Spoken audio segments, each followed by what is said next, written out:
Hello, everyone. It's great to see you. There's some very old friends here, and I'm really, really happy to see both the old and the new friends. Oh, sorry, I should be using one of those. And I pressed that.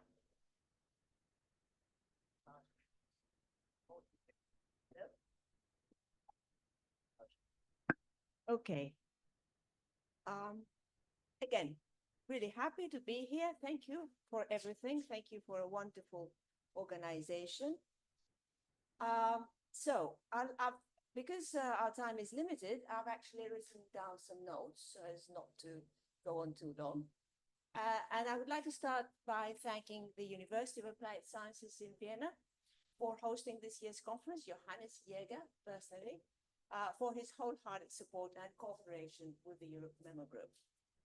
Magnus and I have divided our opening remarks in two parts. The first part is looking back on the group's long history. That's me. And looking forward, and the second part is looking forward to many more years of active work and participation in the critical economics community. That's Magnus. And all, yeah, well, it's Magnus and all those who join us and persist in our quest. So I should start by going back to the mid-90s. When the Maastricht Treaty, goes straight into the crux of the matter, the Maastricht Treaty was first enacted and the infamous Stability and Growth Pact came into existence. At that time, a group of distinguished academics, Jacques Massier, Irene Cletaretta, John Graal, and Jörg Hochschmidt, I'm sure you have all heard of them, got together and decided to expose the TINA, there is no alternative dogma, for what it was, a neoliberal construct working in favor of the wealthy and against the working class, and to argue that alternatives are available and possible. That was the political thinking behind EuroMemo at the very beginning, and it has remained so all these years. The first memorandum appeared in 1997.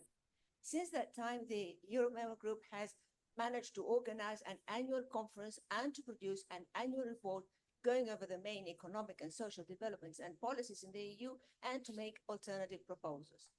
Every year since the mid-90s. This is quite a feat in today's fragmented and uncertain world.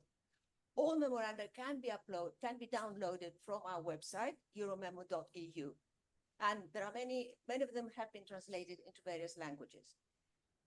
Now, the group's initial, I call them the bunch of four, has been succeeded over the years by people willing to work for a common cause, even if abstracts. I would like to mention Trevor Evans and Werner Raza, who is with us today, as two more persons who have devoted much of their own time to the group. Some years ago, the EuroMemo group moved from an informal collectivity to a formal association. Again, you can find all the relevant information and documents on our website. Indeed, in September 2025, there will be a General Assembly and the new steering committee will be elected. I hope to see many of you there. We do need new blood. We need new, younger, fresh economists to join us. Working with mainly European social movements has been a goal of the group from the start. Following the various crises going back to the late 2000s, this is not as strong as it was in the past. Mundane as this may sound, one of the reasons is the lack of financial resources. Indeed, the group has limited resources depending on members' fees and donations, as well as the support of organizations sympathetic to our work, such as the Rosa Luxemburg Foundation, the Austrian Chamber of Labor, and the various universities that have kindly hosted our annual conference every year, including the Applied Sciences School in the University of Vienna. Of course, there are many more reasons accounting for the weak links with the social movements today. They relate to the state of the social movements themselves on the one hand, and the depoliticization of public debate on the other. Indeed, the challenge today is to mobilize public opinion on the main issues of the present and to counter the populist rhetoric of the right. After the European elections of June 2024 and the shift to the far right, the need for such an agenda is more urgent than ever. And over to Magnus. Thank you very much. I don't think there is.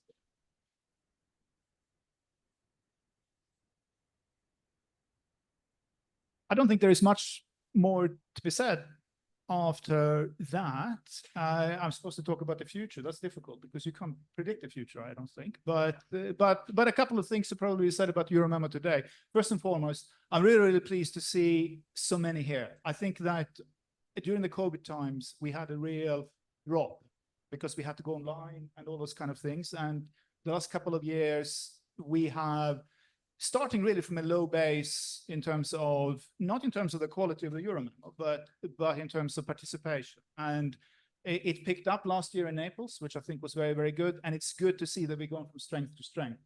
And so it's very, very encouraging to see all you here in terms of quantity, but also in terms of the quality of the papers and so on and so forth. So it's good to see that we are regaining momentum. So that is one thing that I think is really worth pointing out. The other thing that we've been working very, very hard on, I think in the last 5 years or so, or maybe even further back, is to think about the interrelationship between heterodox economics and critical political economy. So they to combine the idea of policy alternatives with a analysis of the power relations more broadly. And this is also an agenda without losing track, which I think is very important, the sort of the economics that we are doing, because I think that one of the most compelling things, in my view, that made me get involved with this group was the idea of that there is another possible economic policy paradigm. But I think what has also been good is that we have broadened this to bring political economy in. And what is particularly encouraging from my point of view over the last year is to not only look at Europe sui generis, but that Europe is part of a broader world.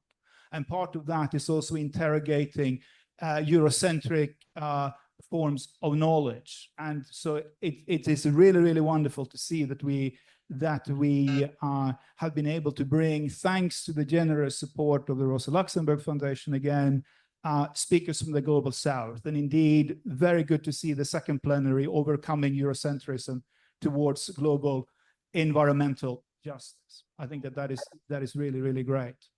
The other thing that we have been doing this year is that we have started on a pilot basis a collaboration with the European Association for Evolutionary Political Economy. And one thing that we will be doing this year is, together with that association, to put together a special issue for the review of evolutionary political economy, and a select number of papers from this conference will hopefully be published in that special issue, which is something I and Johannes and Engelbert Stockhammer, who can't be here today, are co-editing. So I'm going to stop there. Let's get into it with the first plenary. Really, really happy to see you all, and I look forward to a wonderful 3 days. So one more thing I should say. This is not an academic conference. It is supposed to give input into policy statements that can be disseminated in the public domain.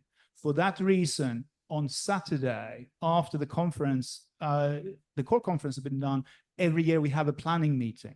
And in the planning meeting is where we start to organize and structure the Euro memorandum.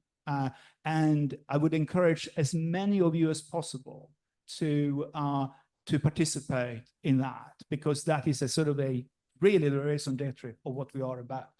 So, okay, with that, I hand it over to Marica, I think, who chairs the first session.